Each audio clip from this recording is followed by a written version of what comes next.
Guys say, oh no, but this one guy did it. I'm like, bro, but that one guy is maybe like 0.1%. If you think you're the 0.1%, sure, do it. But I can guarantee you it's not going to happen. Trader, investor, and industry OG. You just got to give it time, you know? And like, as you mature in the markets, you really, really understand that this compounding thing is not going to work. The founder of Magic Keys and the founder of SRC and Market Fluidity, Mr. Raja Banks. Yeah, it's like the market time exposure. The more time you spend in the market, the more risk you're putting on yourself. Exactly. I call it the Mike Tyson effect. You imagine the market to be Mike Tyson. Get in the market, you do 1 or 2 jabs, and then you get the fuck out. Free trials, freebies are like the worst thing you can give to people because they're usually the people that, at the end of the day, waste your time. Not only for a trader, but a young, aspiring entrepreneur. What are some of the mistakes that you made in the beginning that you can give advice for starting a business or starting trading? If you're getting started now, make sure you have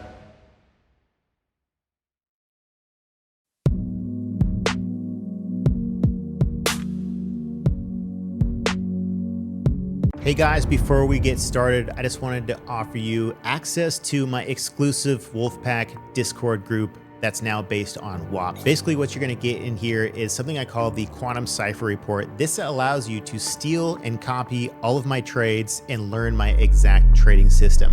Every Monday, I'm gonna give you the best crypto altcoin picks that are getting ready for explosive moves. I'm also going to give you the best trade setups in forex, futures, and CFDs as well. You have to be a multi-asset trader if you truly want to take advantage of the entire trading environment as a whole. Not only that, you're going to get access to the Discord, all of my courses, over 30 hours of recorded educational content, in addition to my TradingView degenerate indicators. Okay, so if you want access to my WAP, there's going to be a link below. Join the Wolfpack and get all of the best trading picks in crypto, forex, and futures sent to you every Monday.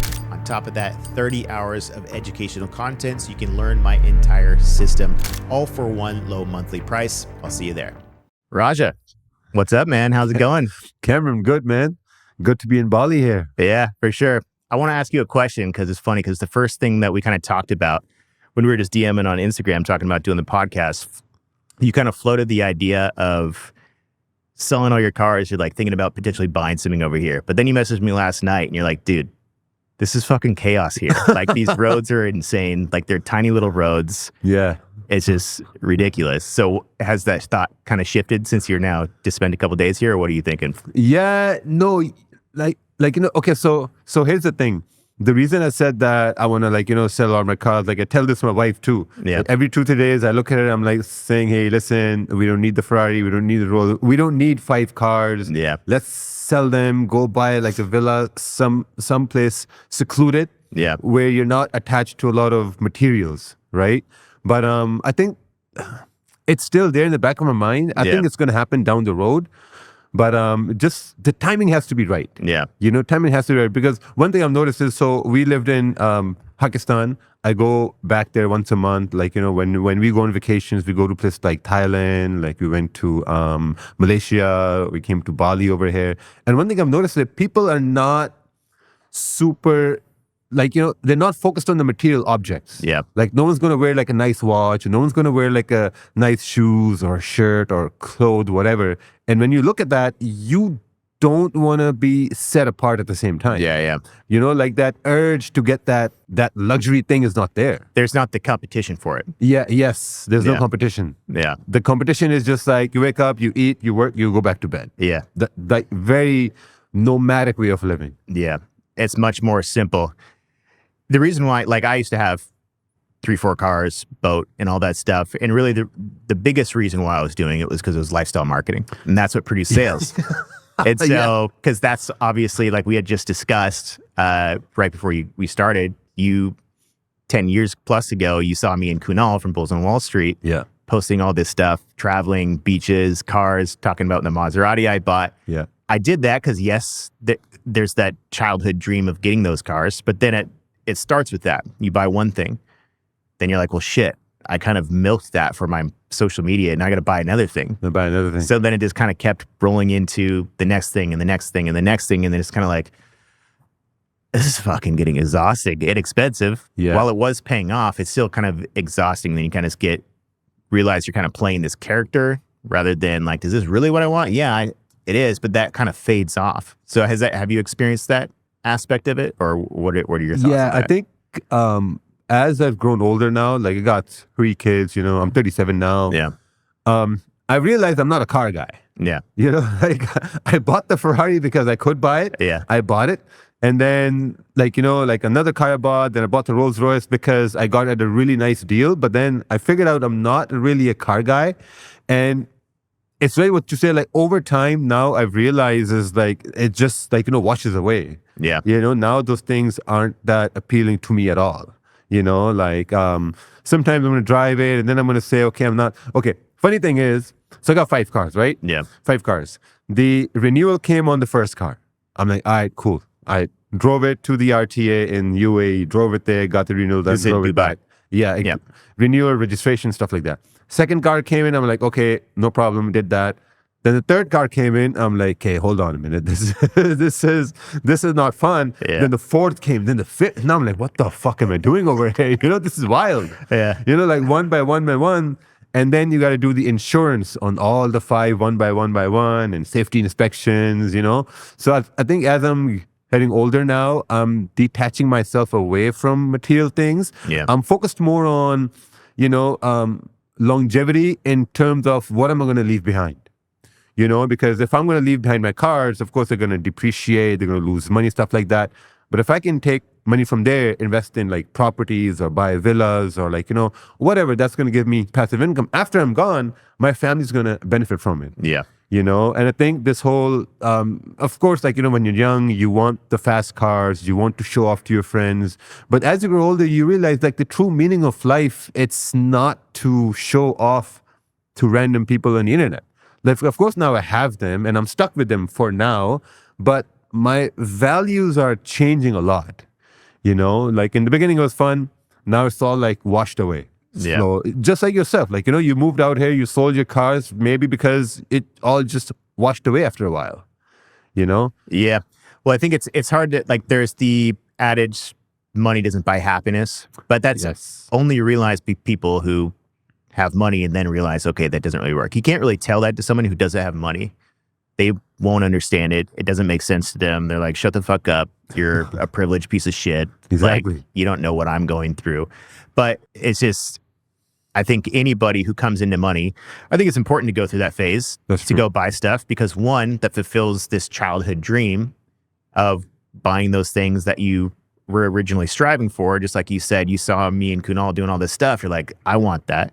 So then you go and experience that to yourself. That's an accomplishment. It's a goal reached, right? And then at some point you realize, okay, I reached that. And then you personally have to experience that yourself of buying a bunch of materialistic things to kind of understand that there isn't really any purpose or meaning to it other than, yeah, maybe you're a car guy, maybe you're not. But reaching that level is an accomplishment in itself. But I think as you mature, like I'm about to turn 40 next week, you're 37. All right. Yeah. So Dirty you 40s. don't realize these things when you're 20 years old, That's which true. is fine. Yeah. Like, I think it's important to go through that phase to kind of figure that out for yourself. It's hard to tell someone money doesn't buy happiness or cars isn't going to make you happier. You have to true. experience that yourself. And if that's going to be your goal, then make that your goal, buy that car, experience that, and then go from there and see how you feel. Yeah. So also like, the thing is, when people say money doesn't buy happiness, it's very true, because obviously you're going to get happiness when you buy, like, let's say like a nice watch, or you buy that nice shirt or a car, whatever. But happiness comes down from, are you truly happy with the way you're sleeping in your bed? It's something I talk to my wife all the time, that I'm like, okay, like, if people have all the money in the world, right? If you have family issues, you have those problems you can't buy with money. Those problems are still going to stay with you.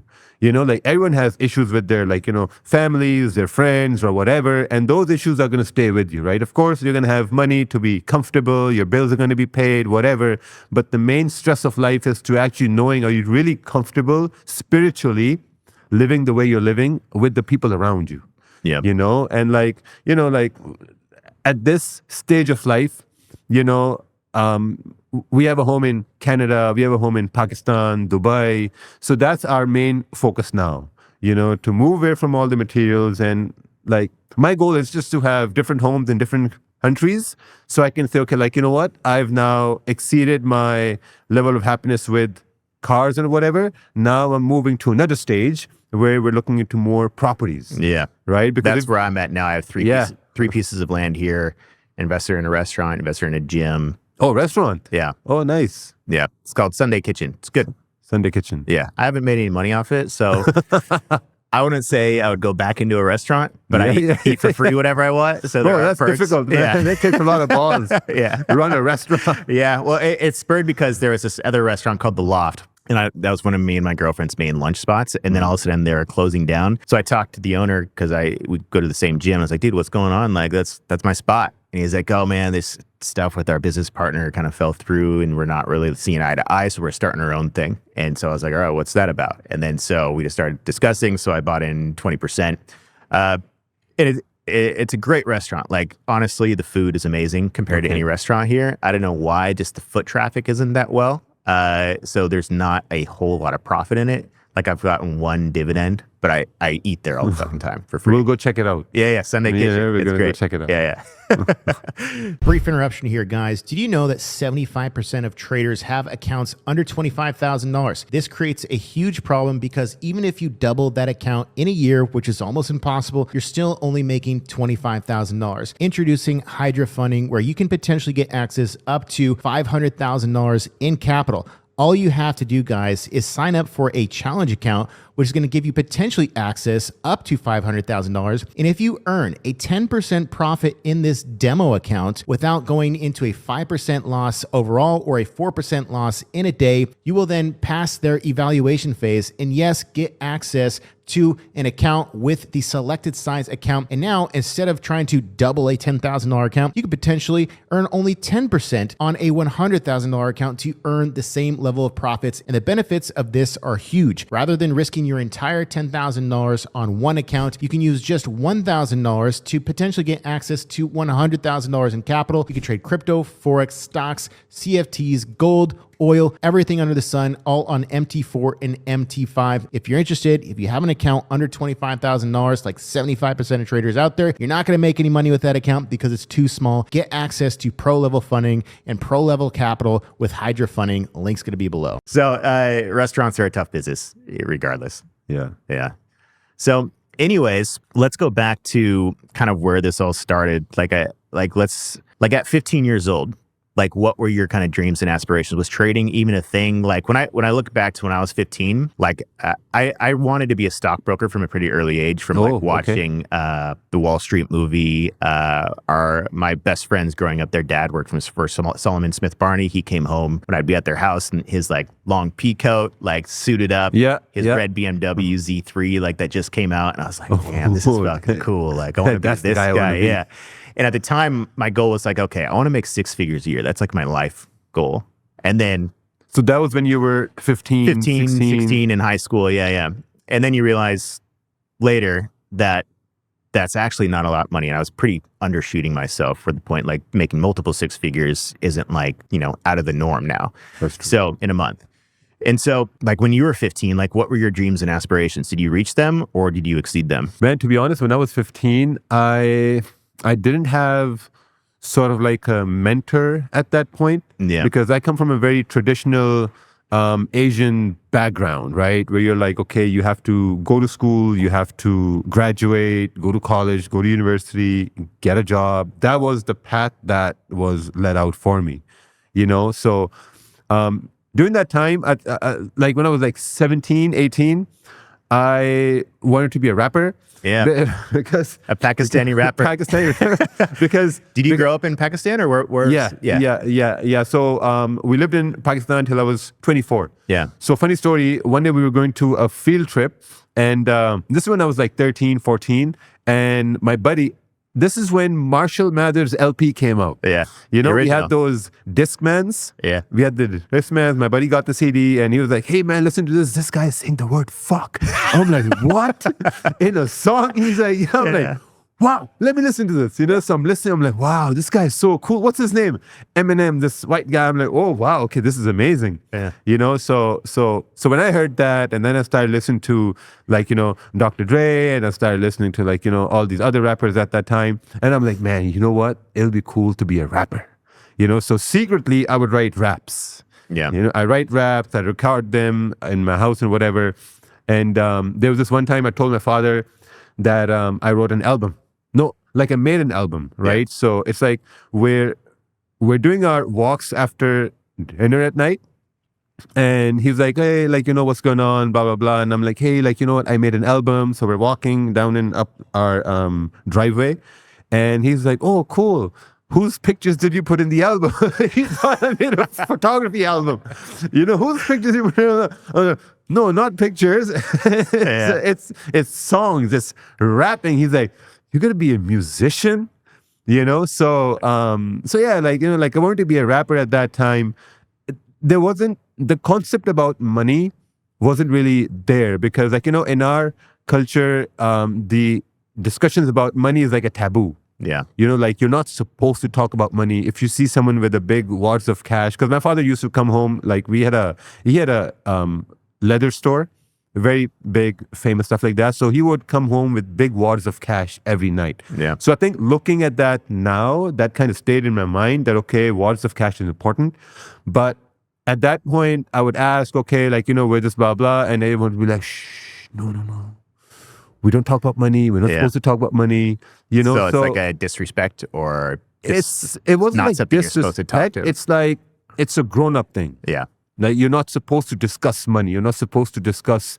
You can only discuss bills if a bill is too high because you let that light on that one night. Yeah. So that's why the bill is high now. Yeah. You know, but no, like the thing about money came to my mind was when we moved to Canada, and like, you know, all that stuff happened later on then. But from the early age, I want to be a rapper, man. Yeah. Do you still have any recordings? I have recordings. Really? Yeah. After the podcast, I'm gonna show you one of my recordings I have. Okay, awesome. Yeah, maybe we'll play a clip of it in We're this gonna play a clip podcast. for it. Yeah, like a real thing.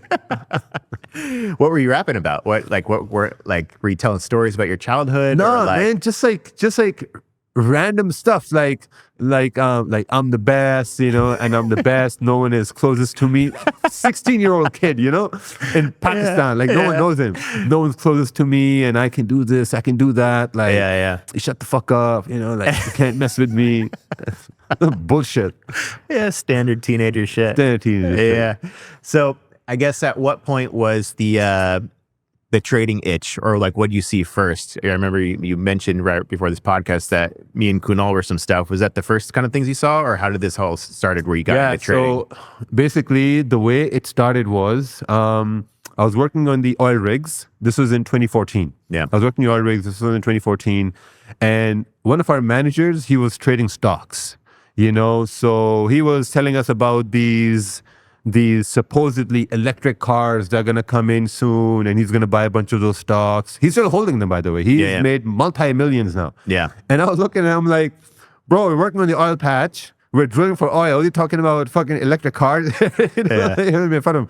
So then I started to research on that slowly, steadily, you know, and so when I was working on the oil patch, this was back in Alberta, Canada, you know, and my family was in Ontario, Toronto. So I would come back every now and then. And whenever I would come back, I would try to look into this, like, what is this? What's happening? This and that. And after I left my oil rigs, I started working door-to-door sales. Now, during my door-to-door sales, I had a lot of time to look into this stock trading stuff, you know. Went to YouTube, trading stocks. Bulls on Wall Street came in. Bulls on Wall Street came in. Then from there, someone told me about forex. I'm like, okay, how to trade forex. There was this guy called Akil Stokes. I don't know. No, there was Akil Stokes, and then Astro FX. Yeah, Sean and Sean. Those guys came in, and I'm like, okay, wow, this is interesting. You know, so then I started to watch, like, you know, you guys' videos. Okay, so these are two guys, buddies. They're like traveling, and that really kind of attracted me to this thing, because before that, I didn't really have a concept of two people being friends and working together and Yeah. building something, traveling and making money at the same time. So that was very new to me. Yeah. Because before that, of course I had friends, but your work friends are just your work friends. Like your friends on the work and after you're done. But then I was like, wow, this is something different. You got Cameron and I forget the name. Kunal, they're together. And then I saw Sean and Nat. Nat. Nat. Sean and Nat, they're together. I'm like, wow, this is crazy. So wait a minute. So these guys travel, they trade, they make money, they have education on the same side as well. So this is great. Let me get into this, So from there, I started to get into the trading stuff, started to look into it. That's how this treacherous journey started. So when you got started, because obviously trading is an extremely difficult journey. It took me about 3 years of trial and error of just making a little bit of money, then getting too much confidence, and then going on tilt, betting a little too big, and one trade fucking wiping me out, or some similar story to that. So it was definitely a difficult journey. And then I started in 2005, and actually ran a website for 2 years for free called thetechnicaltrader.net, just kind of building up my reputation. And it's funny. Techno trader. Yeah. And funny you mentioned the thing about some guy talking about stocks and you kind of making fun of him about it, and now he's made millions. When I was still running my website for free, I was kind of just in my beginning process. I was working construction during the summer just to make ends meet when I was home from college. And I was working, my buddy actually now owns that company, but at the time it was this other guy, Chris, who was the boss. And I remember he fired me. And he was because he knew that I traded stocks, and they all kind of made fun of me for yeah, you're 19-year-old kid. You're not going to. Oh, you were 19, 2005. Yeah, about 19 or 20 years old. Okay. And he fired me, and the analogy he gave me to fire me was when you just kind of have a bad stock, you got to sell it. You got to get rid of it. So that was his analogy for firing me. So you basically say you're the bad stock. Yeah. He's I got to dump this stock. It's a bad stock. I got to get rid of this thing. What a fucking guy, man. But the question was, so when you got started in trading, you obviously have a vision of what trading was based on the stuff you saw on social media, which obviously can be not fabricated, but just made to look like this big luxurious thing, obviously lifestyle marketing. So what was the reality of trading when you started versus what you thought it was going to be based on all this shit you saw on social media? Man, to be honest, I started trading because of scarcity of, I'm not going to say scarcity of money, but I saw my father struggle a lot when we moved to Canada. Yeah. When we moved to Canada, he was in the leather business and Pakistan was doing well. But this man so just picture this, right? Picture this. A man in his mid-50s, right, takes his 4 grown children from Pakistan, comfortable, own house, 2 cars, driver, maids, everything, picks them up, takes them to a country, a province called Prince Edward Island, knows nothing about that place, no connections, absolutely no clue what the fuck's going to happen there, moves them there, takes a huge risk. And the risk was that, okay, we're going to go over there, we're going to open up a leather store, we're going to start that, kids are going to go to university, and then they'll get jobs and all that, So when I saw this happen, I saw he started a leather store, and this was back in 2016. 2016 we moved there? No, 2010. We moved there 2010. First year he opened up a store, and I was looking through the monthly sales, right? Every month the sales were $800, $1,200, $1,500, $1,100. And I'm like, man, what the fuck is this? Yeah. And this man would be stressing every day. But as a man, you don't really show the stress to your family, right? Because you don't want to transfer that stress to them. You're you keep it all in, you keep it absorbed, you keep yourself contained, you do it that way. So I saw that, So in my mind, I was like, okay, what? I'm the older son. I'm not graduating. I've spent 7 years in university and it's not working out for me. My youngest sister is coming in university, the same one I'm in. My younger brother has graduated. So I'm like, nah, this just can't happen. So I worked in the oil rigs and I did door-to-door sales, and I came to trading just because I wanted to make more money to make my parents comfortable, so he wouldn't have to go to the store every day and just think about, oh, are we going to get a sale today or not? Are we going to get a sale today or not? Because that's that was very painful to watch for me. You know, like, even though, like, you know, when I left university and I went into trading, my parents said, hey, like, you know what, don't do this. This, like, you know, it's a big risk, blah, blah, blah. At that time, I was married to my wife as well. And she saw the whole thing play out. Yeah. How long you been married? 10 years. Okay. 10 years. Yeah, 10 years. 10. 10 years, right? And, but the whole thing was this, that I'm the oldest and I have to provide for everyone in the end. You know, and when I first started, of course, I saw social media. You know Ted, right? Ted, Uncle Ted. I don't know if I do. No. Okay. What is it? So I saw first. I went into forex. I saw Astro Forex, like, you know, of course, cars, whatever, teaching, blah blah. They had these great webinars. I used to binge watch those webinars. The only reason I didn't get into stocks was because there was a lot of researching numbers, like, you know, earning reports. Yeah. I still don't know how they work. You know? Yeah. So I'm like, this is too complicated. Forex must be good. It goes up, down. How hard can it be? Like, you buy and sell. Yeah. You know, Astro Forex, and then saw Uncle Ted, and then saw these other guys on social media making money, like, you know, buying cars, doing this and that. I'm like, okay, so if I can make money, I'm not going to buy cars. I'm not going to buy mansions or do parties. I'm just going to help my family. You know, that was my main goal. And what an eye opener that was, bro. Yeah. The first year was the most stressful year of my life. The most stressful year of my life. I'd be awake at 3 a.m. in Canada trying to take the London session, and she would say, what are you doing? Don't bother, I'm trying to work over here. Imagine waking up at 2:30 a.m., trading a London session, one eye open, and then losing. Yeah. And then 3:30, 4 a.m., going back to bed, waking up at 6 a.m. again, pre-New York time. She's like, what are you doing? Oh, I'm trading, don't bother me. Like, yeah, it was wild. Yeah. So what were kind of like the biggest pitfalls for you when you were getting started? Like the process of going from unprofitable, stressed out, to kind of like, what was kind of like the aha moment, or maybe a really big loss or win that you needed to go through? Like, okay, these are the rules and principles that I need to follow. I understand this now, and I kind of get in the hang of things. You know, in the beginning, you keep having big losses. Yeah. You know, without you realizing what you're doing wrong. Yeah. You know, you have a big loss. You're like, okay, perfect. I get it. It's not going to happen again. Yeah. You know, for sure, a month later, it happens again. Yeah. You know, and then you do it, it happens again. It's like a cycle that happens. I think one major turning point that I realized was very simple, and that's something I realized after a year, was that, so I started to teach at the same time as well. I didn't teach because I wanted to make money. I started teaching because I was starting to post analysis on my Instagram, like, you know, I'm taking trade over here, blah, blah, blah. Then people start asking you. Yeah. You just start asking you, hey, do you teach? Do you have a course, blah, blah. I'm like, no, I don't, but I'm going to give you some information for free. We'll go over a Zoom call.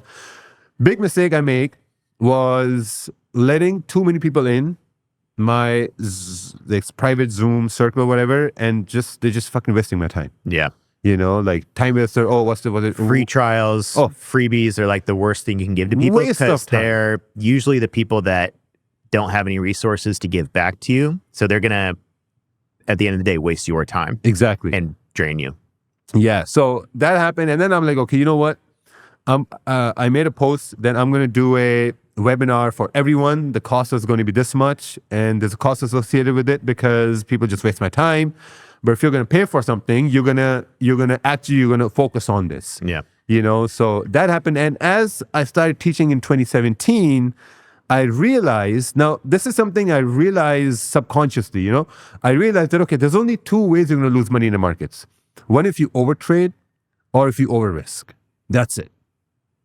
There's no other way you're going to lose money in the market. Yeah. Right? Like if you're buying and selling, even if your profitability is like 51%, over like 3-4 years, you're going to be profitable. Yeah. Right? But if you're over trading, you're chasing that one loss. Right? Like yesterday we had CPI, right? We had CPI, my account was at 480K, and I was chasing a 500K, like 500. Start chasing a number instead of the actual principles and chart. Yeah, exactly. The analysis. Yeah, so I ended the day at 467. I lost 13 grand. Yeah. You know, but if that was me 7 years ago, or 8 years ago, that would have ended at like 350K or whatever. Yeah. You know, because I'd be like, oh shit, I took a loss, let's make this back. Yeah. You know, so over trading, and over-risking are the only two ways you're always going to lose money in the markets. Yeah. I think for me, like the biggest reasons why I was failing was I had this like concept, especially when you're starting out with small accounts, you have this notion of like, okay, I only have like $1,000 or 5,000 or even 10,000 or even 20,000. If you're trading properly using proper risk management on a $10,000 account, you're not going to make a lot of money because you're going to have to exponentially grow that over time before you can get to a big enough size where you're actually, okay, maybe this can actually be an income source. So for like the first 3 years, starting with $5,000 or $10,000, I was constantly trying to double or triple or flip that account, right? Because I'm like, okay, well, I'm not going to make a lot of money with this $5,000 account, but if I can double it and then double it again, that could be 10,000. And if I double that again, it'd be 20,000. I can finally start making some real money. You make that Excel sheet size with the percentages. Yeah. It's like some stupid sales pitch. Somebody tried to tell you, this is how much you can make by doing this structure. Like in 60 days, this is going to be this much. Yeah. And it doesn't work like that. So I think the biggest problem for me was always trying to go for a home run trade, or I would trade consistently with like recent or decent risk management, even though back then I wasn't trading with good risk management at all. Yeah. But anytime I saw some like, okay, this looks like the setup that could really set me off here. Yeah, so I would exactly. just go on full tilt, double down on it, and then try to go for that big win to try to flip that account quick. So then I could be like, okay, now once I flip that account, if I hit this big, then I'll start managing my risk properly. So I was always trying to go for the big life-changing trade as opposed to just like, okay, if I trade this properly over time, exponentially it will grow and exponentially I will make more money.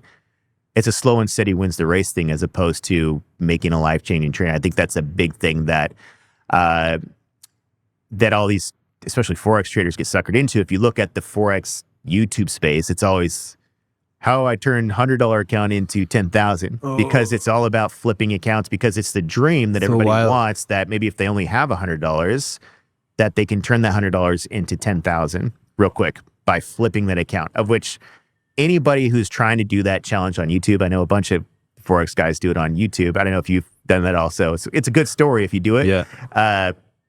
But eventually you will blow that account up because you can't be consistent in that strategy. One wrong trade, risking that much, you're going to lose 50% or more of that account. Then you're going to try to swing for the fence. Now you have to double that account just to get back to break even. And eventually you're going to blow that account up. Yeah, exactly. And so that's a common misconception, I think, that's in the trading space in general that does extremely well on YouTube, because it's this story that everybody wants to hear about how, not a lot of people don't have money. They might just have $100. Like, fuck, if I could turn this $100 into 10,000, then what's this 10,000? I can turn it into $1 million doing the same exact strategy. Yeah. Just not going to fucking happen. Flipping accounts has never been a profitable strategy long term, because eventually one wrong trade will lead to another wrong trade, and boom, that account's toast. Yeah, so I think it also comes with maturity in the markets as well. Yeah. Like, if you spent like 5 years, 6 years in the markets, then you slowly realize that, okay, like, you know what, like flipping an account to 100 to, like 100K or 100 to 10K, like it's not gonna happen. Yeah. I tell guys say, oh no, but this one guy did it. I'm like, bro, but that one guy is maybe like 0.1%. If you think you're the 0.1% for some fucking reason, sure, do it. But I can guarantee you it's not going to happen. So I did a challenge, right? I started a $1,000 account, and I'm like, okay, you know what? I'm going to give this time. In 5 months, I took that $1,000 to 22K. Yeah. 5 months, not 5 weeks, 5 days, 5 months. Yeah. Just to show them that if you can grind it out, you can grind $20 days, $50 days, $100 days, you can, if you give yourself 6-7 months, you can get it to a point where it grows to a number where you actually like. Plus, what's going to happen is that over these 5-6 months, you're going to develop consistency, discipline, because I believe that discipline is actually a muscle. Yeah. Right. And you have to practice it every day. Like, when you work out, you're practicing it. You play golf, right? Yeah. You play golf, you're getting better every week on week. Golf can be a little bit different. Oh, yeah. Golf is similar to trading, in the sense that, like, you make a good trade and you're like, oh, I fucking got it. I'm back. Yeah. Same with trading. You feel like one good trade, you feel like you got it. And then all of a sudden the next trade comes, you're like, fuck, or you lose. It's the same with golf. Golf is super inconsistent. One day you're like, I'm on fire, I got this golf swing down, and then the next day you go to do that same thing, it just doesn't work. Ah, okay. So it's an interesting game. I've been practicing so much lately, but I think I'm getting worse. Over golfing. Yeah. So like, that little growth, it made me realize, and also made my community realize as well, that you just got to give it time, and like, as you mature in the markets, you really, really understand that this compounding thing is not going to work. One more thing is about the prop firms too, right? Now, a lot of traders who want to flip accounts, they'll start to buy these prop firm challenges over and over and over again. And like, for the last year, I got this reputation about, Raja's against prop firms and all that. But my whole take was this, that if you are a profitable trader on your small account, let's say your $500 account or $100 account, and you're consistently winning for like 4 or 5 months, prop firms are best for you. Yeah. But if you are not consistent, you're losing all the time, you're going to lose more money buying challenges. Yeah. So don't even bother with that. So like, if you spend time on small accounts, you can grow it in like, 4 or 5 months, you're going to be way better off than to just trying to like compound. Because bro, here's the thing. With compounding, what happens is we get lost in the sauce of compounding so much, we don't withdraw money enough. Yeah. So you're not paying yourself. How many times I built accounts, didn't withdraw a cent, and lost all that. Yeah. But once I actually withdrew money, it felt real in my hands. Yeah. Because as long as the money is in your trading account, it's not yours. You can't spend it. You can't pay bills for it. You can't take your wife or spouse or whatever out to dates. You can't do that. But once it comes to your bank account, now you can use that money. Yeah. Well, I think the benefit of when discussing prop firms in that sense is because I get caught in the same thing of not paying myself with a real account, because with a real account, I can continue growing that account balance, and I only increase my risk size if my account balance increases, because I risk 1% to 2%. So that means that I don't want to pay myself because I constantly want to have a bigger account balance so that my risk of 2% continues to get bigger. So that means my profit will get bigger.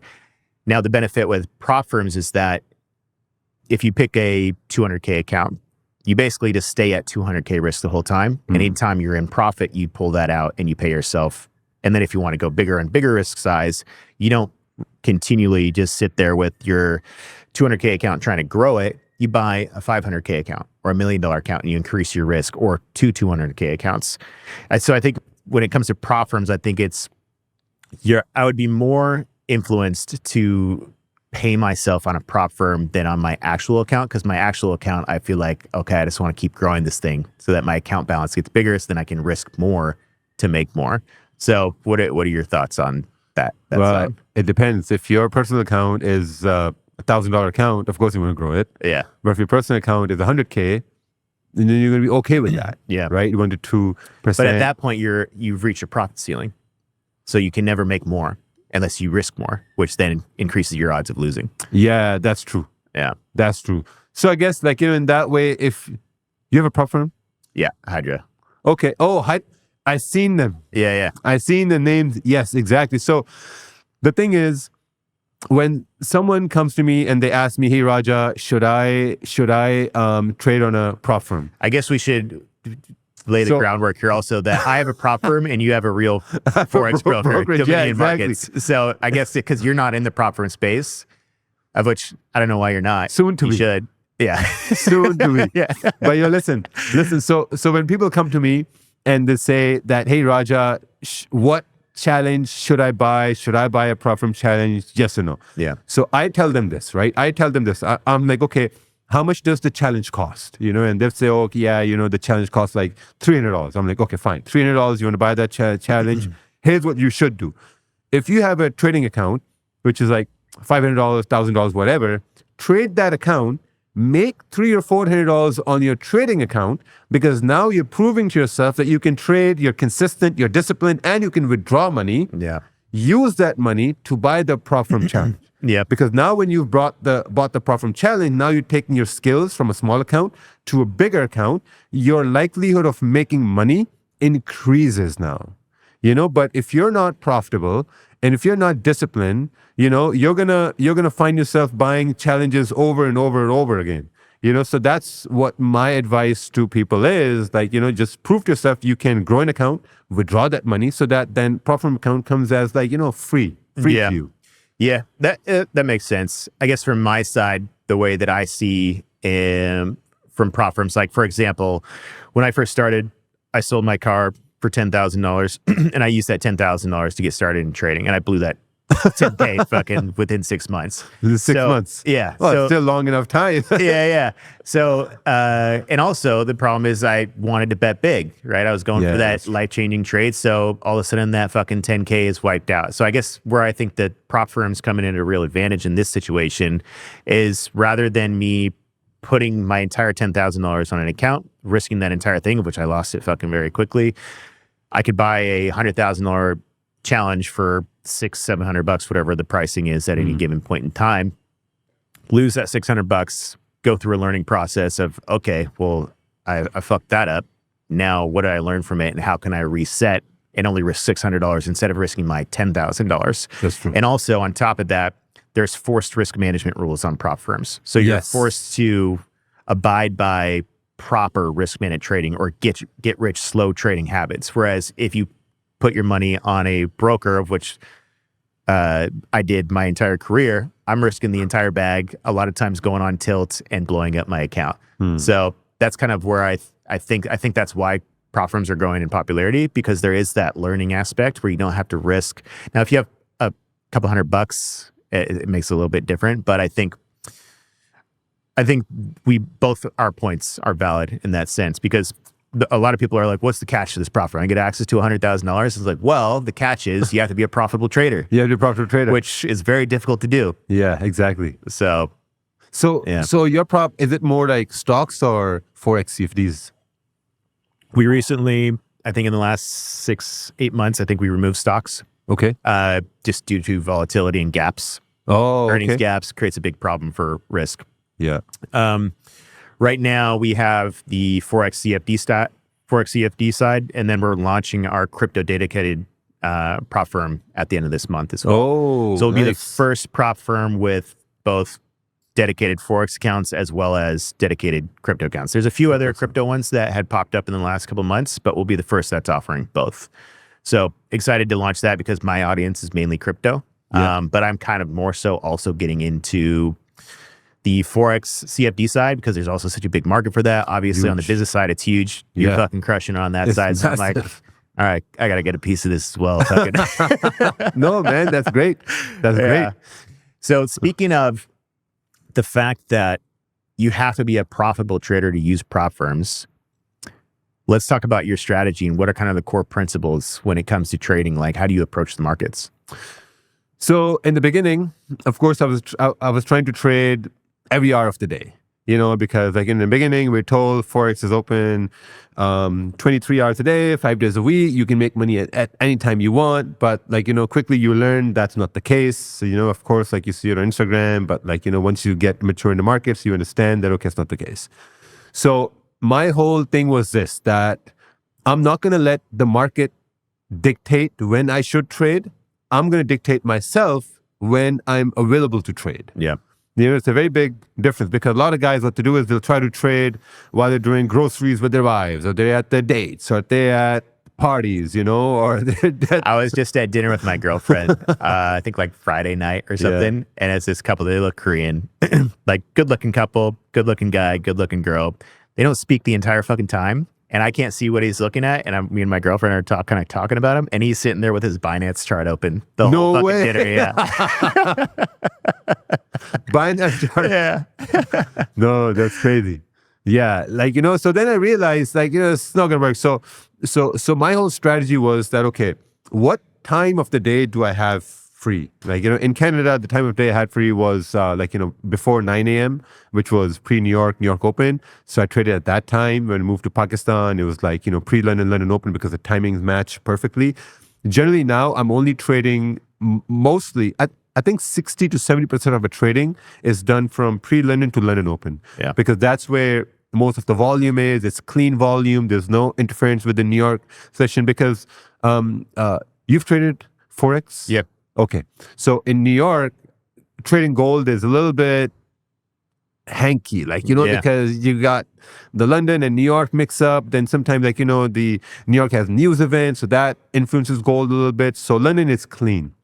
So normally what I do is I don't try to find the direction off of the daily or the 4 hour, because what I realize is that if, let's say, the daily is bullish, you know, it takes 6 4-hour candles to have the daily bullish candle, right? And then, of course, it's going to take 24 1-hour candles to make the daily candle go bullish, and 48 30-minute candles. Now, if I'm going to see that the daily candle is bullish, and if I'm dropping down to the 30-minute time frame, I'm not going to trade the 30-minute time frame based on the daily bias. You know, because the 30-minute time frame, there are like 48 candles that can move the daily candle. I'm going to look to see that, okay, where can one 30-minute candle move? Yeah. If I'm looking at pre-London and London Open, I'm just going to see that, okay, can I trade one 30-minute candle? Because if we look at it this way, every 1 minute candle that's moving, there's billions of dollars moving at that time. Yeah. You know, so I believe that our job as a trader is just to see that, okay, where can one 30-minute or the 1-hour candle can move? And if you're trading gold, we know that gold 30-minute candle can be like, you know, 35, 40 pip candle. You know, and if you're exploiting that with size, let's say like 10, 15 lots, you're good to go. Yeah. Right? And So you're strictly day trading. strictly scalping. Yeah. Scalping, maybe like 15, 20, 22 pips. That's it. I'm out. Because like, you know, I know myself. And most traders don't know themselves. You know, I know myself now after losing and going all through these battles in the markets or whatever. I know that I have a very what's that personality called? I have a very addictive personality. Yeah. You know, and if I don't step away from the charts after that 1 or 2 trades, I'm going to be so focused on the 3rd and 4th trade that I'm going to fuck everything up. Yeah. You know, so I got to step away because, believe it or not, bro, I read this somewhere and they said that as humans, we can only make 2 or 3 emotional decisions in a day. You know, and whenever we're trading, we're making an emotional decision based on money. You know, so looking at that, we can, if I go into the 4th and the 5th trade, that's where the danger line is. Yeah. The 6th and the 7th is when your lot sizes increase a little bit, you know? Yeah. It's like the market time exposure. The Yes. more time you spend in the market, the more risk you're putting on Yeah, yourself. exactly. Like I call it the, now I don't know if it's somewhere on the internet or not, but this is something I call it the Mike Tyson effect. You know, like you imagine the market to be Mike Tyson. You know, you get in the market, you do 1 or 2 jabs, and then you get the fuck out. Yeah. You know, because the longer you stay, you're gonna get fucked up. Yeah. You know, so I go in 1 or 2 trades, I call it a day, win or a loss.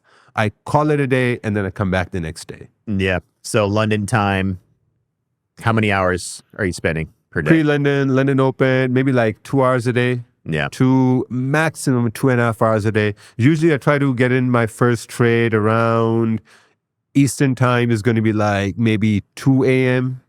Between 2 a.m. to 3:30 a.m. I'm going to try to get my 1 or 2 trades and then I'm done. Yeah.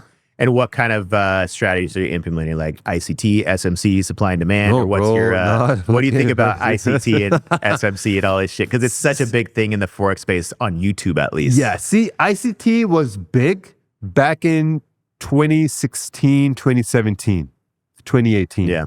That's where this whole cult following came in.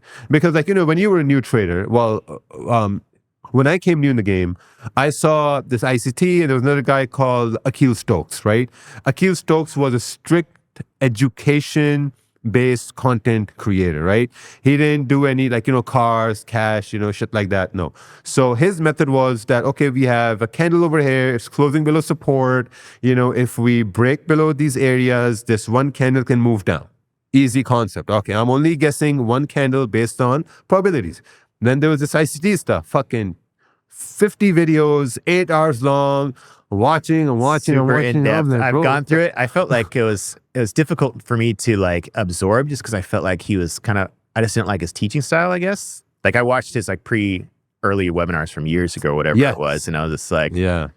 I stopped watching You it. know, Michael's a great guy. Yeah. Haven't met him, I've spoken to him here and there. He would jump on my live stream here and now, like, you Yeah. know, like chat, whatever. Must be a great guy. But that whole, I didn't really get it because I'm not a smart guy. You know, Yeah. I'm not smart enough to understand what FVG is or liquidity push I don't fucking get it. Yeah. You know, so I'm more, okay, Raja, if this candle closes over here, there's a high probability for the next candle to go over here. All right, perfect. I have a monkey brain, you know? Yeah. and Simplified. super simplified, you know? And that has worked best for me. And bro, trust me, 90 is maybe like overly generous, you know? 90% of people, they cannot absorb knowledge to that extent. Yeah. Right? They're focused on, okay, this line goes down, 90% will say, okay, perfect. Goes down, perfect. I understand.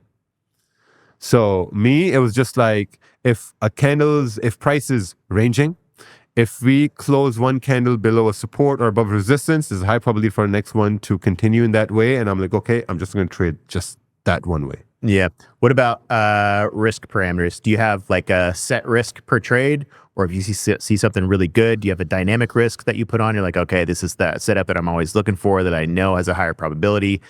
I'm going to go a little bit higher on my risk here. Yeah. So, see, I use two types of risks. Yeah. You know, one's called dynamic and one is static.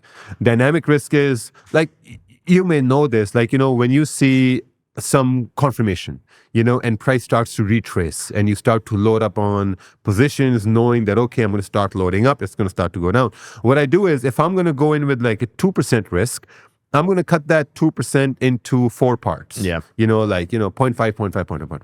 And if we start retracing, I'm going to start loading up with 0.5s. Yeah.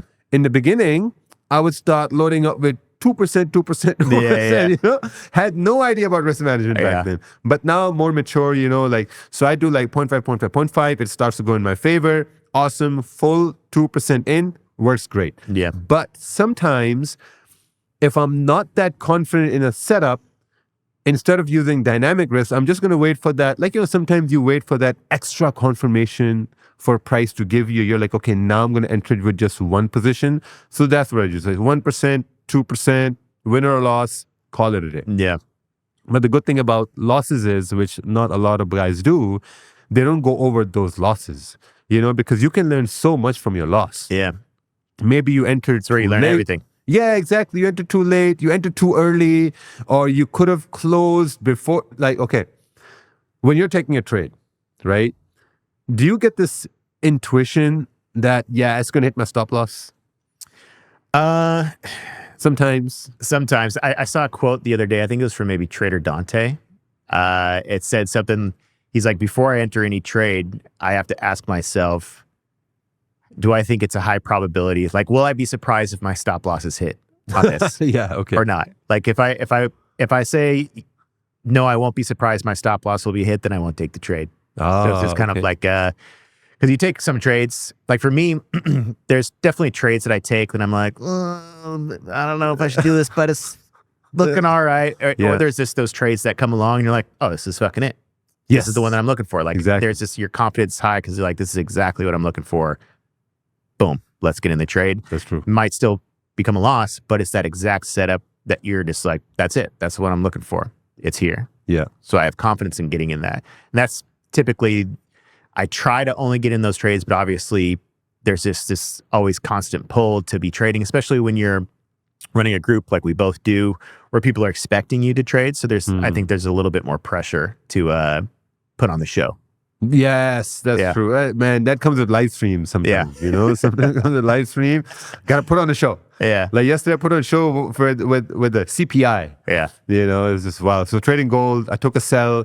Before CPI, I took a sell. Yeah. You know, because So you're betting before CPI. Yes. Which is wild. Yeah, but everyone was saying gold will make a ATH. Yeah. You know what ATH is? Yeah, all-time high. Oh, yeah. I didn't know that. Yeah. Yesterday.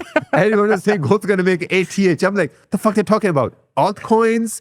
Yeah. It's ETH, not ATH. I'm like, what's ATH? It's the all-time high. I'm like, okay. Yeah. So everyone's expecting gold to make And forex is not really a thing All-time. because all-time high is like probably forex is so ranging. It's not we're in crypto. It's always like, oh, we're reaching ATH. Like it's because everybody's looking for the all-time high. So the show, what happened was, I'm like, okay, since everyone wants gold to make an all-time high, institutions, banks, hedge funds, they're never gonna let everyone make that money. Yeah. I'm like, all right, I'm just gonna take a sell.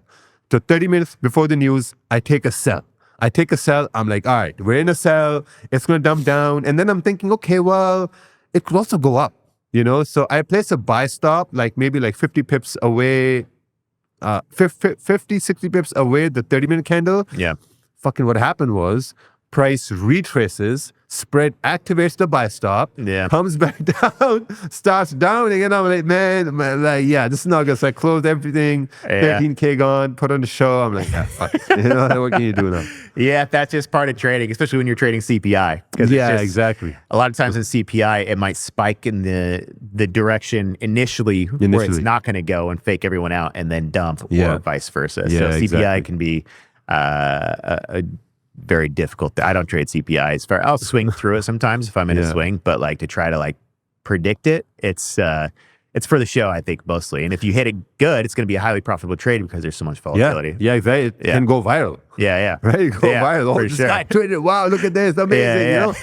Yeah. But like, you know, like I trade news now knowing that I can lose X amount. Yeah. You know, and that's one thing that's going to set mature traders apart from immature ones, because someone's going to, like, you know, they may bet their last $5,000 account on one news event because this one retard on YouTube took a sell on CPI, and I'm going to do the same thing. Yeah. You know, but I know the amount of money I'm going to lose. I'm comfortable with it. Yeah. Like, you know, maybe someone who's not. So don't trade news. It's bad. You know?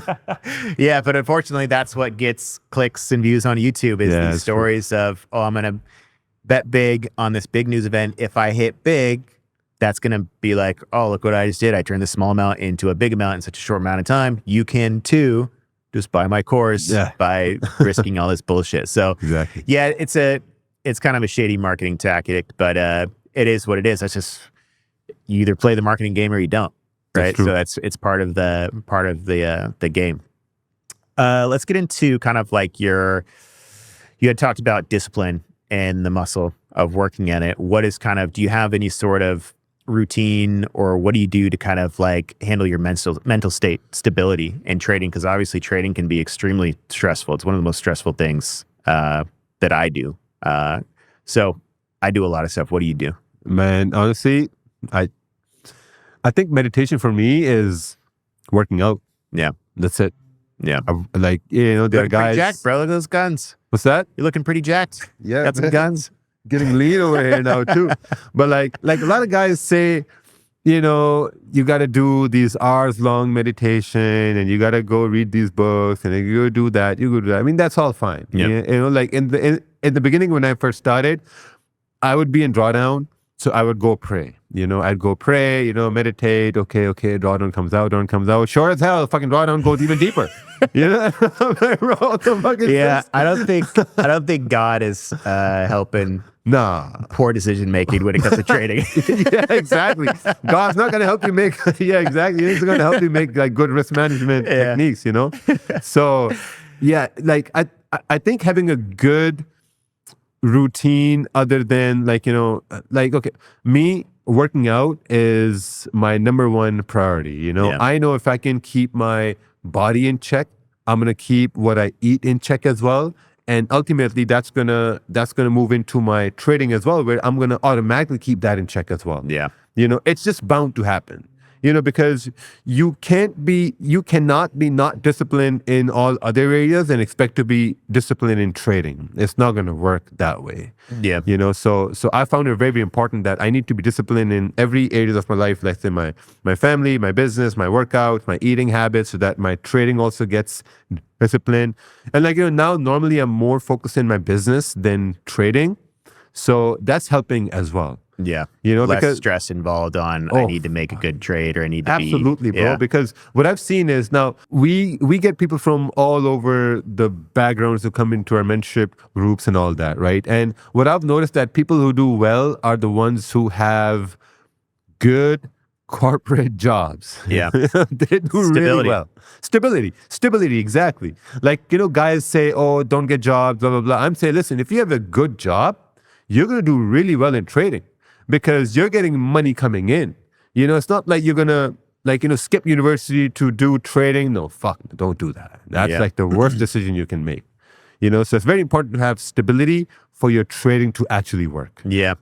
No, I almost don't know any traders who solely focus on trading for income, because I think there are some, like if you work at like a legit prop firm, and Yeah. you're part of a group and you're making legit trades, you can certainly make income.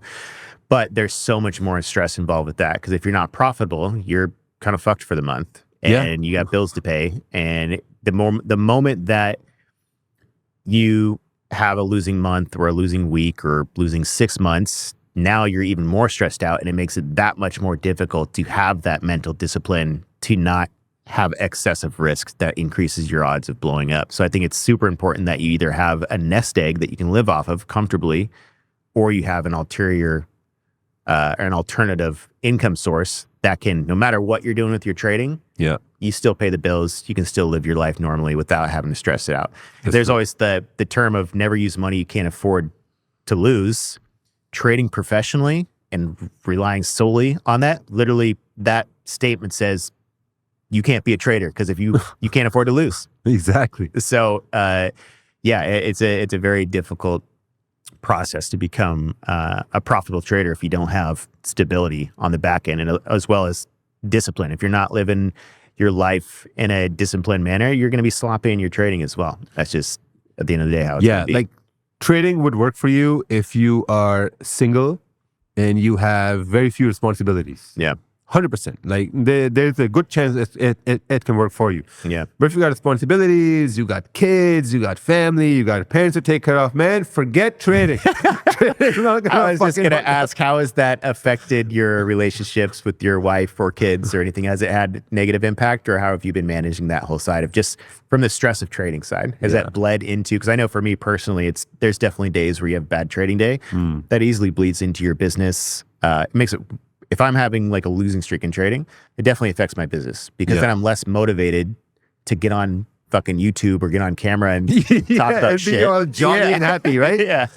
I mean, sometimes, like, we have those days where like, things didn't, like, I remember this one time I was trading FOMC, freshly loaded a $70,000 account, and then I was like, okay. So that account got loaded at about 10 a.m. Eastern. FOMC was at 2 a.m. The rates are about to come out, and I'm like, all right, let's take the 70 to 80K, blah, blah, And then I lost about 25K at that time, 30 minutes, whatever. And then my wife texts me, oh, when are we going to go Walmart for groceries? And I'm thinking, wow, what the fuck is this, So those things do happen, But over time, we've learned to manage things well now, because sometimes I could have a bad trading day. It's mostly about how you manage your own emotions when you go through those times, because like you can't expect your spouse or your wife to really understand what you're going through, because it's not their fault you lost a bunch of money because you have shit risk management. So you can't blame them for it. So over time, I've gotten more mature. Over time, I've started to deal with it very, very well. But like, at the same time, over time, I've also learned that, like, trading is not going to be my backbone in life now, because, like, we have 3 businesses to run at the same time. So our whole focus now, like, bro, I got 3 kids, wife, parents to take care of. Business has my first priority now. Because if I can grow that more, trading can be way easier. Like now, if you can lose like 20, 30K a week on trading, I'm like, okay, that's fine, no problem. I got money coming in from the business. There's passive income coming in, it's no big deal. But if I had one business and I had trading, it'll be a problem. Then the stress would come in. So that's why now trading is a lot easier, because like, as you said, you got a nest egg, you got passive income coming in, your priorities other than trading are way more. So it gets easier with time. So what would you say, because obviously you didn't start that way, you built your way up to that way. So what would you say to somebody now who maybe just listened to that and like, well, fuck, I don't have any money, I don't have a nest egg, I don't have a fucking good job. Like, what would you say to them if they're getting started in trading and how to hide trading? Hide trading over here. No, I mean, like if you don't have a nest egg and you're 30 plus, you probably made some bad choices in life. If you don't have a nest egg, you're 20 plus, it's okay. It's totally fine, bro. I didn't discover myself until I was 29. I was experimenting in my whole 20s, you know, because like maybe because I came from a different time. Like you came from the same time as me. Like, you know, when we were in our 20s, we didn't have Google. No. We didn't have YouTube. We didn't have Instagram. The beginning of my journey, like that was like the beginning of Wi-Fi money. Like I launched my business in 2008, Yeah. which was just a forum charging $50 a month. Yes. Forums back then forums were big. were back then the thing. But it wasn't like, I mean, I launched it, I made 30 grand that month, which was like fucking mind blowing. I was bartending.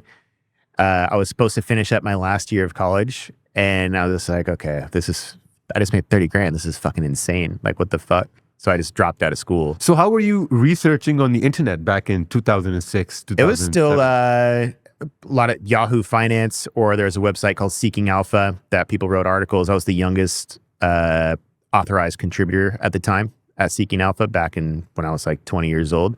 So it was just a lot of just research. I stopped going to class. All I was doing was spending my time researching and writing articles on my blog and in my forum, just building up a reputation. Because I did my blog for free for 2 years, just building up rep, giving away all my stock picks for free. And then finally it was like, I would have been a fifth year senior, but I had gone to school for 4 years, and I was like, okay, I'm either going to continue with school and go into investment banking, or I'm just going to go all in this business and trading idea. And I actually listed my website for sale on eBay for $3,000. Oh, yeah. And I had an offer for it, but the guy wanted me to partner with him. He's like, I'll give you $3,000, but we're going to split it 50-50. You are that brand. So you come with me and let's do this together. And that was kind of like, okay, so this guy sees potential in me, because I didn't see potential myself. I was just this drunk college kid. So I was like, I can't fucking do this. Like, nobody's going to pay for this shit. Or I can't like,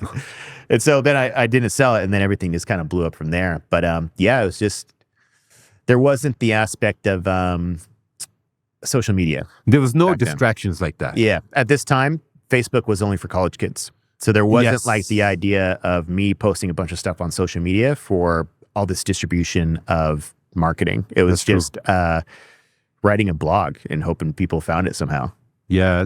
Like, you know, it's very tough to give advice to kids who are in their 20s now. Yeah. Because there's so many distractions like that. Yeah. You know, like how can you tell someone not to look at someone on Instagram or social media when you just got to turn on your phone and you're like, you know, this guy just made 20K, 30K. Yeah. Like I remember back then, I didn't have access to people who made 5 figures a month or 6 figures a month. I literally had no access to them. We just heard about them. Oh, there's this one guy, he does and that. that's off in the ether. Yeah. That's not something you'll ever accomplish. Exactly. And so it's interesting because like when you're just around people and you see what success can be, you don't see it until you meet that person and you're around them.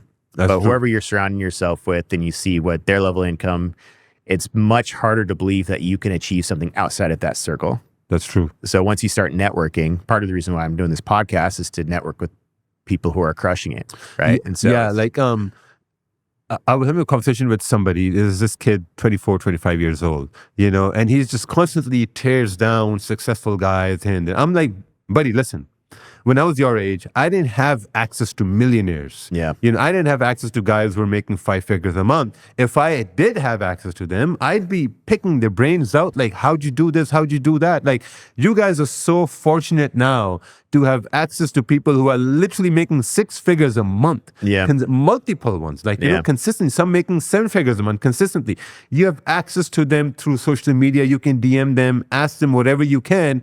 But instead, you're messaging them, you're a scammer. You're like, bro, come on. How does that make any sense? You know, instead of developing a relationship, networking with them, you're trying to burn a bridge over here. Yeah, it's because they don't see it. They don't see that it's possible for them. Yeah, exactly. You know, and if here's the thing. Whenever I saw someone making more money than me, I always knew that, okay, he's making more money than me. How can I do the same? Yeah. You know, or what are they doing? And whatever they're doing at this point, what are they not doing, which I can incorporate and make more than them? Yeah. You know, that's been my whole focus since the start. I was like I tell my wife all the time, hey, like, you know, this guy, he makes more than me. but he's doing this. I should do this. Yeah. And she would say, oh, come on, like last year you did this, now you're going to do something different. I'm like, yeah, but he's making more than, right? So that's how my brain functions. I'm never going to look at someone successful than me and try to see that what scam he's doing or he's ripping people off. No, I'm just going to see that, okay, it's a new industry. How can I incorporate these concepts in my industry and kind of do something bigger at the same time? Yeah. So I think kids now, you have to change your mindset. I'm talking to the ones who call everyone a scammer, this and this and that. Listen, you have access to multimillionaires now at this day and age. It's insane. So see how you can it's better to build a bridge than to burn one. Yeah. Yeah, for sure. It's crazy because like college dropout used to be the thing. Yeah. Now there's like fucking high school dropouts becoming millionaires. It's soon probably going to be middle schooler dropouts becoming millionaires just because it's just exactly. like there's so much abundance and resources for people to learn from to go through. And also in our day, there wasn't like a bunch of online courses teaching you how to make millions of dollars. It was just you go to school, you're going to go get a corporate job, and that's what you do. Now, all these young millionaires are doing it by going through some fucking course that they bought online and then implementing it either better than the person that taught it from or at least some fraction of it and finding success. So it's interesting how much opportunity there is nowadays for youth to get rich much quicker than we did. Yeah, exactly. Like it took us 10, 15 years. Yeah. 10, 15 years. I mean, the things we're doing now, close to our 40s, we're supposed to be doing these things. Yeah. Right? We've been in the game for so long. Yeah. So, I mean, we're supposed to be where we are now. Yeah. Right? Like you can't be struggling and broke in your 40s. I mean, you're supposed to grow, have success, make money, start families. Like if you look at guys like, Grant Cardone. Yeah. Right? Like, Grant Cardone. He's in his 60s. Yeah. Like boats, cars, and doing all these things. And I look at it and I'm like, hey, listen, he's like 25, 30 years ahead. Yeah. He's supposed to have that success. Yeah. If you're young, just give it time. Calm down, relax, smoke a joint, just calm down. Yeah. Give things time. It's all going to fall in place with time. Yeah. So let's actually talk about the business that you run. You have Dominion Markets. You have Market Fluidity, which is your education. Yeah. And also, did you make the Magic Keys thing? Yeah. That's yours. Yeah. Okay. Keys. I've always seen little ads or something like little things on Instagram. Yeah. So you started that. Yeah, we started that. Yeah. So what was the process for building that? Explain what it is to people who don't know what it is. So basically, Magic Keys is a handheld device to manage risk on MetaTrader 4, MetaTrader 5, C Trader. Because if you want to close half a position on your MetaTrader or C Trader, you got to right click the position, go to modify, and then adjust the volume size, and then you got to close it. Unless you have like a script, something like that, right? Yeah. So I had a buddy of mine, and he worked in a hedge fund in Switzerland, and he was showing me this Bloomberg keyboard he has, and everyone has that. Yeah, the Bloomberg terminal. Yeah, exactly. Yeah. And they would just press one button, and like things would happen. So that's what those terminals are. They're just hotkeys. Hotkeys. Yeah. Yeah, they're basically hotkeys. I didn't know what those things were. Oh, yeah. Yeah, they're basically hotkeys. Like put stop loss at break even, stop loss in profit. Yeah. So there's this function that we started and there are different functions on there. One of them is that if your trade is running in profits and you want to close 50% at a specific price, and as it closes 50%, it's going to move your stop loss to a point where you want the stop loss to go. The stop loss can be below a certain candle, above a certain candle, whatever. All hands-free. Yeah. All hands-free. So imagine if I let my trade run and now I got to go out for the day, I'm going to set the things up with Magic Keys. I'm going to go out. Automatically, it's going to close 50% at the TP level I want it to. It's going to adjust the stop loss automatically. Now, if price comes back to drawdown, I can set a limit where automatically it's going to say that, okay, we've reached a point where we don't want it to go further below. It's going to automatically close 50% in drawdown or whatever configuration you have, and it's magic. Yeah. So, because that's one of the biggest things that is wrong with like MT4, MT5 is the risk management. If you're just trading it out of the box, it's terrible for entering trade size. Oh, so Windows 95. Yeah. So, because I used for MT5, I was using something called Trade Assistant, and now C Trader actually just implemented their own version by default on there. but it's still not the best. You can't set like multiple TPs like within the actual thing. You got to go like click another button to do some like pips section. Yeah. So is yours all pre-coded into the hotkeys to set all this stuff? Yeah. So if you open its settings navigator, you can adjust all the settings, your stop losses. You can even adjust the stop. Like whenever you open up a trade, you can adjust where the stop loss could be based on the candle. Yeah. Normally, I like to keep my stop losses below a 30-minute or a 1-hour candle. Let's say if I'm taking a buy, we know in buy, the price are going to make higher highs and higher lows. So if you're looking at candles, you're going to see that 80% of the time, if candles are moving bullish, they will always respect the lows of the previous 30-minute candles. Yeah. So I'll have my stop loss always below a certain 30-minute candle, automatically trail it below the next 30-minute and the next 30-minute. Like everything is so crazy. I'm going to show you later on. Yeah. What's the price point? Currently it's at like 185 or 190 per unit, and you get a physical device with that. You get a digital device with it. Magic Keys. What do you mean a digital device? Digital. Oh, like digital version of Magic Keys. Like Okay. it just pops up on your screen. Yeah, and so can you adjust. pop it up and then it'll pop up like your SL TP box with your entry or let's say this is your physical version, right? yeah. The same thing is going to come up on your MetaTrader or your C-Trader. So with the mouse, you can click the buttons. Okay, so you can either choose the actual physical one. Can you just buy the software version? No. Or, yeah, so you got to buy the physical. You got to get buy that. the Okay, physical. I might have to Yeah, get one, exactly. bro. Yeah. Yeah. Yeah. 'Cause I'm going to hook you up. It's word. Yeah, you're going to love it. So you're using MT5 now? C-Trader? Right now I'm using C-Trader. C-Trader. I was using MT5 with our partner broker that we have, but it's been difficult to do MT5 back into props because it was banned for a little bit. Now we're using this other one we're still adjusting some tweaks. So I just switched to MT5 C-Trader. came with a 6-foot pole in April. Yeah. And going after everybody. Yeah. So, right now I'm using C-Trader for the prop stuff. So, it's good to know that it works with C-Trader. I definitely Yeah, you're going to love it. Checking You're it out. gonna love it. Yeah. Also, you have Dominion. Dominion Markets. Yeah. Dominion Markets. I started Dominion Markets April 2021. And the entire reason I started this was because in 2020, I traded really heavy on Vantage Effects. I was trading on Vantage Effects for a long time. COVID came, made great returns in 2020. And what I found was that I paid around $70,000 in commissions that year to Vantage. And I'm thinking, how can I pay less in commissions? Obviously, I come from a business family background. So we're always thinking about, okay, so my whole thing is this: if I'm going to see this glass, I'm going to say, okay, this glass costs this much. I wonder what the wholesale cost of the glass is, right? Yeah. So I started to think about it. What could be the wholesale prices I could get if I had my own platform?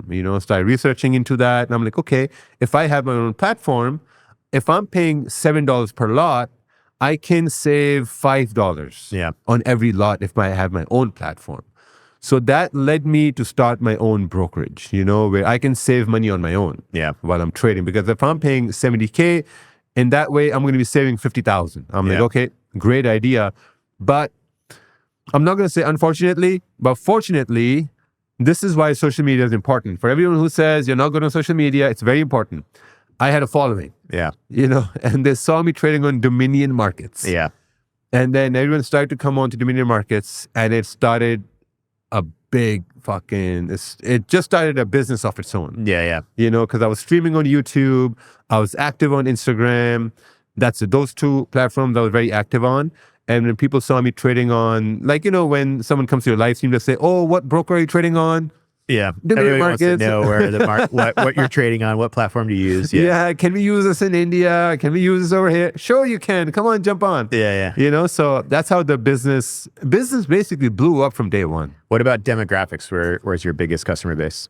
Right now, we're mostly in the UK, Australia, Africa is our big one.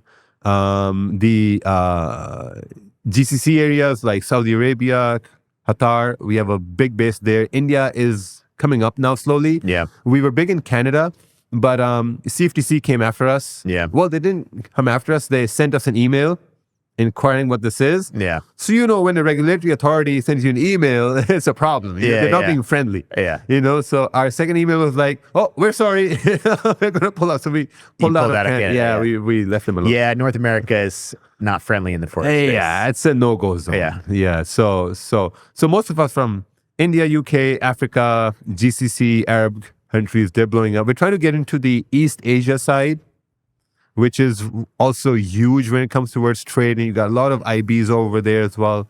So so that's why we're traveling in East Asia more now as well. Yeah. So like, you know, get them on board too. Cool. And then you have Market Fluidity, which is like your educational platform. Yeah, Market Fluidity University. I changed it from a one-time payment to a subscription plan now. Yeah. How are you liking that? It's pretty good. Yeah. Yeah, it's pretty good. It's good. The big mistake I made in the beginning was to offer lifetimes. Yeah. You know, and this is That's just you're one and done. There's no so wild. yeah. And like people pay me like $600 3 years ago. They still come to me like I owe them. I'm like, bro, yeah. for $600 you don't owe me. Yeah. You know, so that's a problem with Lifetime. Like I also had iconictraders.com, which was my stock trading platform. I remember that. I quit trading stocks like in 2017 or something. And so I Yeah. still got people message me maybe like once every 6 months, like, dude, you're a fucking scammer, bro. You said Lifetime. But it was like I did like a deal or something to like some like chat room for like $99 for a Lifetime something. Lifetime. It was something like 99. that. Yeah. It was for like access to like a low tier product. Yeah. Because obviously the goal was to get them to buy the high ticket product. But yeah, so people, Lifetime is, if it's going to be Lifetime, you better be selling it for a pretty high ticket offer. Yeah, exactly. Yeah. Subscription is going good because in a way it keeps you as an instructor motivated Yeah. to keep doing content, keep providing value, like on and on and on. And like, you know, and also that way it's like a very small entry barrier for somebody who's trying to learn, and they can easily cancel whenever they want. There's no headaches with that. You know, so far, I'm really enjoying it. It's going pretty good at this point. So far, I've seen more people kind of shifting to that model as well. There's school.com, SKOOL.com, which is also getting a little bit more popular as just a subscription model for a lot of people. And they're just selling their course in there. You can sell one ticket prices in there as well, but a lot of people are doing the same thing. Just subscription model, get access to everything. As long as you're active with your subscription, you still have access. Then you can continually update new things also. And just keep people in there. So I've explored that model as well. I haven't shifted there yet. Okay. Let me save you some time. Yeah. So I investigated school and WAP. Yeah. You know about WAP? Yeah. Yeah. So WAP is going to owe me some money now. Yeah. So I investigated this, right? School is great. The only way I heard about school was from Alex Hormozi, you know, and school is awesome. Yeah, he bought in with Sam Ovens. Yeah. And one thing that school doesn't have is its own video sharing database. They don't have that. What do you mean? Like you cannot upload. Well, when I started my subscription, there was no way for me to upload videos to school. I had to get Vimeo and upload videos over there. And just embed within their platform. Pay Vimeo and then embed with this. So then guys from WAP came to me and they're like, oh, yo, this, because basically what they're doing is they're trying to compete with, like, you know, it's a competition. Yeah. So I went into WAP, and WAP had their own video integration thing. Like you can upload videos to WAP. At the same time, if you think someone's going to steal your content, there's a section there which if you toggle them, and if let's say you're watching my video, it's going to display your IP address over there. Yeah. So if you were to screen record it and upload it, we'll have your IP address. Yeah. You have your IP address. Yeah. This guy. Okay, first then we're going to find him. So like, you know, that kind of like deters people from stealing your content or downloading them and like reselling them, stuff like that. Like, you know, it's for me, it was an easy decision to go to WAP. Yeah. So you're on WAP. Yeah, I got WAP. Yeah. Okay. And you're enjoying that. It's amazing. It's not bad. Like I have like a suite of trading view indicators. I just have it on there, which was nice because it automatically syncs to trading view to sell that product. Whereas I was looking into like, okay, I got to find like some coder or developer to like sync the Stripe automation payment to then give them access to TradingView. Yeah, it's just a fucking pain in the ass. Yeah, WAP does it automatically. So yeah, That's the only thing I saw on there though. Yeah, no, that was good. So subscription was going good. So far it's pretty good. We get some like, chargebacks here and there, but like that's comes with any business, right? Yep. But yeah, the biggest issue we had with our brokerage was about MT4. Yeah. How'd you deal with MT4, MT5? Like, I mean, there was definitely like being in the prop space has been fucking wild. The last because there's all these prop firms going under. There's another one burned from Online Trading Campus just posted the other day. Another prop firm that he was funded with as well just went under. why does that happen? Like, why do prop firms just... So prop firms basically work by you sell challenges, that revenue comes in, and you have to keep a balance in your prop firm reserves to then use those revenues if traders make payouts. Yeah. So you have to find the balance of keeping enough money in reserves because obviously there's a high failure rate in trading. So with that high failure rate, that's revenue that you get to keep. Of course. And then if there's traders that are profitable, if you have too many profitable traders on your platform and those payouts exceed the reserves you have, you're now insolvent. Yeah. And you can't pay anybody out because you either paid yourself too much and went on and bought all your fucking Lambos to post on social media. Exactly. Yeah. So that you have to find that fine balance where you can have enough reserves in your account to reach your ability to pay out traders who are actually profitable on your prop firm. So for us, we were with a prop firm that managed all our risk for us. That's what they do, is manage risk. So we're like, okay, but we only take a small amount of the revenue. So we don't get paid out a whole lot. So then we switched to another firm that gave us almost double the revenue, but then we have to manage the risk. And so we're sitting there on the back end watching traders come in. We're making revenues, but we're also seeing our traders who are making payouts, and we're also selling $1 million accounts. And so if they start making profits on big $1 million accounts, we're like, fuck, this guy's like too profitable. Yeah. This is going to be putting us in a risky situation. So it's a really good business model, but people can get way too carried away with paying themselves too much. Yeah. That are the owners. Like, what was it? The funded trader, the one with like the branding with like the knights and stuff. Yeah, TFT. Yeah, they were huge. Yeah. But became insolvent because they were also dropping the prices of their challenges way too low. That was also what ended up in the blow up of all these firms. It was race to the bottom for the cheapest prices for challenges. So all these firms, the only way they can compete was on price or branding. So a lot of people were competing on branding and price and just trying to make it like TFT was doing a bunch of their content was like good. They were good at their marketing. They were doing a bunch of interviews with traders who were making money, who were all doing nothing but flipping accounts. So they were short-term success stories to then sell to get more people to buy their low-priced prop firm product. But eventually, their prop firm payouts over-exceeded the amount of reserves they had, and they're insolvent. Yeah. So I don't know how that actually worked out, but that's what I imagine happened with their firm. So for us now, we're back to our original people who manage the risk. We're like, all right, we don't want any part of this fucking risk management side. You guys make sure we're good so that we survive and can actually run this business and just focus on branding and marketing and creating a good environment for traders to learn from and ensure that they're going to get payouts. So we've never missed any payouts. Yeah. But that's also because we're taking a much smaller cut of the revenue stream so that our reserves are intact to be able to pay out traders. Yeah, risk management is key in that way, man. Like you can get like 4 or 5 those high rollers come in and they can really blow you out of the water. Yeah. You know, like a lot of props. I think if a prop is run by a trader, it's going to be run properly because the trader knows how to manage risk, like what it takes to actually manage risk, like, to see, like, how the other traders may trade. But if you have someone, see, my whole problem is this, right? Most prop firms out there I ran by people who've never traded. Yeah. They've just came in to make the money. They can't run the business. They're too young to even comprehend the amount of money coming in. And you're right, like, they keep very less money in the company. When you keep less money in the company and a big payout comes in, they're like, oh shit, I've already spent this money, or it's in my bank account, I can move this over.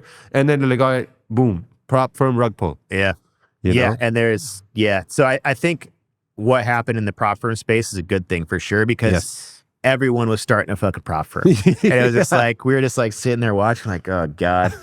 And then like everybody's dropping prices. Like, fuck, should we drop prices? Like our sales are dropping because everybody's coming to us and be like, oh, your prices are fucking insanely high compared to everybody else. And it's like, fuck, what do we do? But this was before everything blew up. So we're sitting there in this situation, like everyone's dropping prices. Do we drop prices or we just stay safe and try to survive? Yeah. And then all of a sudden, just within like 3 to 6 months, just a shitload of big prop firms went underwater and all went out of business. So I'm happy that we didn't get too overzealous and be like, okay, things are going good. Because for a while there, prop firms and revenues were just fucking exponentially just going up. Yeah, that's true. And we could have easily gotten caught in that situation if we would have got a little too greedy. But thankfully, me and my partner who are running it with, we kind of just pulled back. And also the fact that we were kind of in between switching firms, we kind of pulled back on all of our marketing. And in the process of us doing that and trying to figure out what approach we're gonna take, everyone kind of started blowing up. Yeah. So the stars aligned, and thankfully we went back to our old team who are managing all the risk. We take a much lower revenue cut so that we have a much higher percentage of our revenues staying in reserves for payouts. So it's a dangerous game if you're not playing it safe. That's true. Yeah. And that's one reason why I never got into it. Yeah. In the beginning, Angelo, he did approach me. Yeah. Like, to start a profit. This was like 2 years ago. 2 years ago when TFT was new, there was not many prop firms around. So back then, we were approached. I paid them some money to kickstart it. But then, I was too focused on the brokerage and then the family, and I think our 3-year-old was born at that time. So busy with that. Now I'm like, listen, Angelo, bro, like keep the money. I don't think I'm going to be able to devote the amount of time I need to make this profitable. So just fuck it. Yeah. So we stopped there. Then in the middle, I got another opportunity to start it, but then I didn't. And then this whole shit that happened, I'm like, yeah, thank God I'm away from it. Because man, on Twitter, because like there's no regulations for prop firms. Yeah. And it seems like Twitter is the court for prop firms. If anything happens, they can drag a prop firm on Twitter. Hey, why did you deny a payout? Yeah. Why did you pay this guy out? Yeah, it'll ruin your rep. Yeah, you're right. I'm like, this is wild. Yeah. So I told them that if I start a prop firm, number one, I would give no two fucks about people on Twitter. Our payout denial rate is going to be the highest. Our pricing is going to be the highest. And that's how we're going to run it. Yeah. If we're profitable, awesome. If we're break even, no problem. Because prop firm is not going to be our main source of income because we have the brokerage running at this point, right? Brokerage is the main source. This is just going to be additional if it happens down the road, so we never really.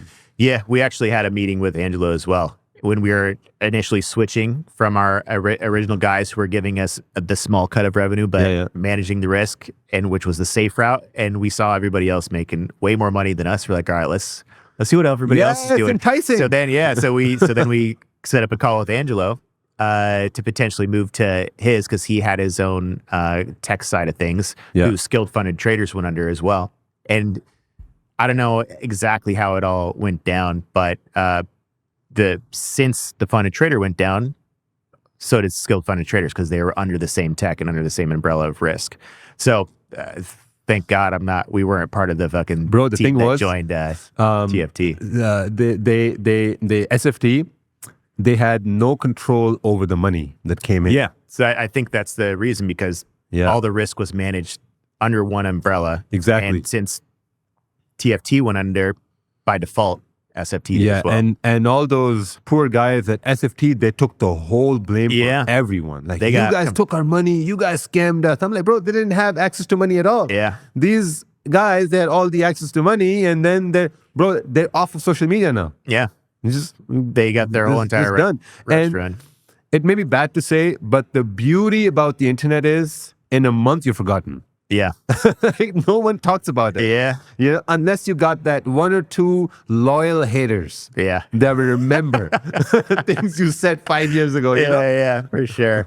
No, that should have followed you around. Yeah. So, props. There's always going to be a risk with props. Yeah, exactly. No matter what. But it's always better to play it safe, and that's our approach right now. Is, listen, if we can make some money by running this, we're not going to make a fuckload, which you could still be very profitable, but the the notion of what it used to be, where how the amount of revenues and net income that people were making in the beginning, that's no longer a thing, because we saw what happens when people go with that approach in this business model. They all blew up, and it's just madness. So it was a good thing. Like I said, I think this was a necessary thing that needed to happen to kind of drain the swamp of all these bad practices that were happening in space. Yeah. So with the pricing you have now and the rules you have now, have you seen that more mature traders are coming in? I think so, and that's kind of our approach right now. Is we're not the cheapest, but we're the best. My uncle, who passed away actually from cancer years ago, had a quote. His business card said, "Slow but expensive." Yes. And so he was an architect, or not an architect, but a carpenter. He would do like woodwork in a bar for a restaurant or something. So that was his slow but expensive. That's a good line. Yeah. I'm going to use that. I'm going to use that somewhere. That's great. But anyways, man, I think we can kind of wrap it up with that. I guess one last question that I like to end with is for not only for a trader, but a young aspiring entrepreneur, what are kind of like some of the mistakes that you made in the beginning that that you can give advice for starting a business or starting trading that can help someone now who's just getting started? If you're getting started now, make sure you have majority of the control over finances. Yeah. Make sure you have majority of the control over finances. That's one thing I've learned over these years. When we started the brokerage, we had control, but like in the beginning, it was a white label, whatever, so you pay higher fees, whatever, right? But then I know a lot of my friends who didn't have control over their finances, but everything else looked good. They all got fucked. Yeah.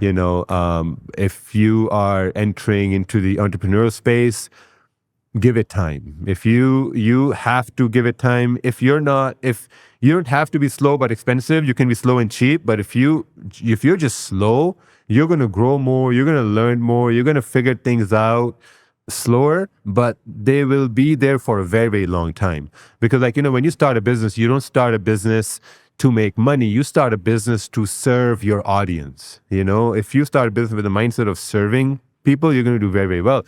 Because when we started the brokerage, people asked me that, okay, so why is your broker so different than anyone else? And I'm like, yeah, that's a very interesting question, because everyone says that we have the best conditions, lowest spread, commissions, blah blah blah. It's hard to stand out. Yeah, it's the same shit. Yeah. We're like, okay, what can I do different? I'm like, okay, well, if I'm going to start this business, we have to provide more value than anyone else is providing. How are we going to do that? Okay, here's how we're going to do. So in the beginning, this is what we did. We were like, okay, if you're a trader, you're paying commissions to trade, right? So at that time, my education was like $500. If you have paid $500 in commissions, you get our course for free. Yeah. Right? Or if you have paid, $180 in commissions, you get magic keys with that as an incentive, So when we start to do that, because at the same time, whenever you're running a business, you have to make sure your clients feel safe and they trust you, because the main thing was that to gain trust was that, okay, if we can give a trader education or something to manage their risks, they'll think that, oh, okay, so this broker, they want us to learn. And if we're learning, we're going to earn more, And if they earn more, then there's very less likelihood of them dropping off. Because the main reason why people will leave your business is because they feel if they feel scammed, or if they feel like they lost money because of you. Yeah. But if they understand that, okay, if they're losing money is because they don't have enough education, they're more prone to stay with you longer. Yeah. So this same strategy I've told to maybe 10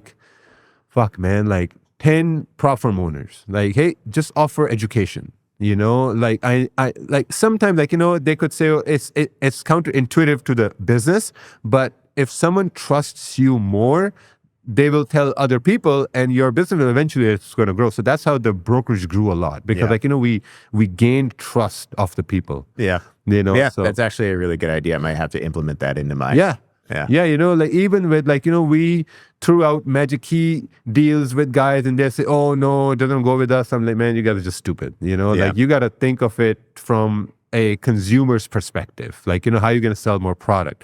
So business grows because you sell more product. And the way you sell is if you can provide more value than anyone else is providing. Best for anyone who's new right now, who doesn't know Alex Hormozi, I mean, just go watch his videos. Yeah.